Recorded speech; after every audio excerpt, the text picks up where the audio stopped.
lucky to be here today with Brad, Marni and John, who play the Phantom, Christine and Raoul for Phantom of the Opera. Lovely to see you both.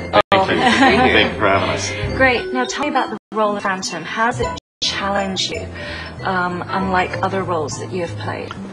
Vocally, it's extremely challenging. And the one thing that I also found playing this role is how emotions can drain you. I think we've all had, we've all cried in our lives, and after we finished crying, just how exhausted we feel. That's how I feel every single night, just going through that, the exhaustion of the emotions of this character. And it's the stamina aspect of keeping that, being able to do that, reach those moments 8 times a week, which is how many times we perform the show.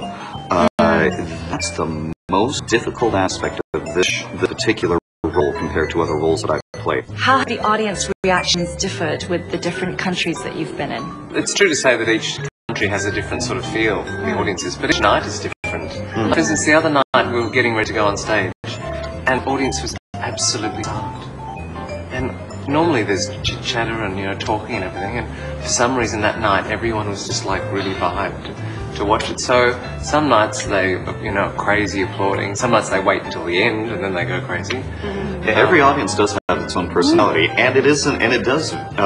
It varies sort of from country to country, and I've traveled throughout the United States, so even state to state, it was different in America. And it's fascinating. It's fascinating to see the different energies that will come from an audience, not only within a state, but also, John said, from night to night. But in Asia it's interesting because there's the subtitles that they're reading. Yes. And you would think that would make it harder for them to respond because there'd be some sort of delay. But they get the jokes and they laugh exactly where they're meant to, and it's quite remarkable in that regard, because we feel, oh dear, it's a different language.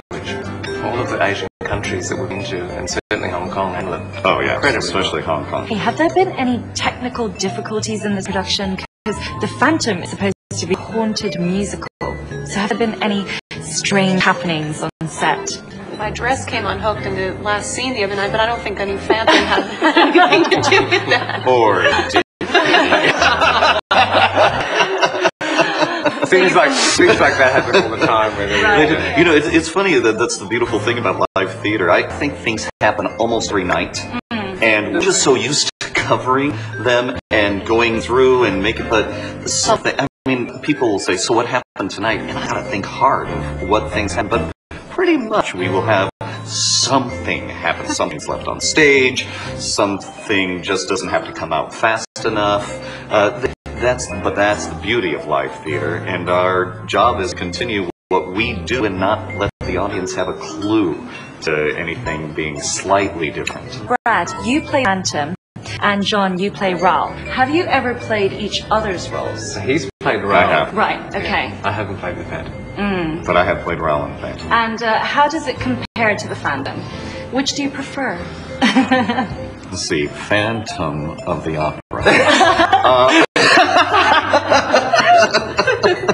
Yes, not called Raoul. No, honestly, I have played a lot of roles in my life, and nothing compares to playing this role. Right. It's the most amazing role one can sink their teeth into. So to answer obviously your question would be Phantom, and the similarities is my acting teacher always says that you have to always focus on what you want. That is the drive of the scene. What do you want? And Raoul and the Phantom both want the same thing, Which is Christine. It's a good thing I'm sitting in the middle. Yeah, exactly. So I think it's important at this moment to recognise that Raoul does get the girl in the end of the play. Always. Yes, I see. So that might be... Now we spoiled the end. It's named after him, but I get the girl. Yes. Well. One of these days. One of these days. Maybe there should be a rewriting. Yeah. Now, Many people have. Many people have rewritten this show. It's funny because fans will. They will send you rewrites at the end of the show. Oh, I think the end should be this, and they rewrite the whole thing. right. It's amazing. Or they're crying at stage doors saying, That's great that they get so involved. Actually, a quick story in Shanghai, a lady didn't speak a word of English, and she was bawling from the emotion. And they say music is the international language, and that was a proven fact to me that it was, because she didn't understand a word we were singing, and yet she felt everything that we were performing up there. Right. Now, the Phantom, the last time it was here was 11 years ago. Why do you think that this musical has longevity? And if you could change certain aspects of it as performance, what would you change? Wow. Good question. When I saw it, the chatter that I had with my friends at the end went on and on and on, just talking about our different philosophies of the show, our different feelings about it, how if it made us cry, if it made us sad, angry, what, and it fills all of those. And it's Maria Bjornsson who did the design of the set, costumes, lighting. I mean, she was just brilliant in putting these images right in front of you that you can touch, three-dimensional. It's not on a movie screen. And I think, is one of the huge successes of what Phantom is, and doesn't get the credit that she, I believe, is due.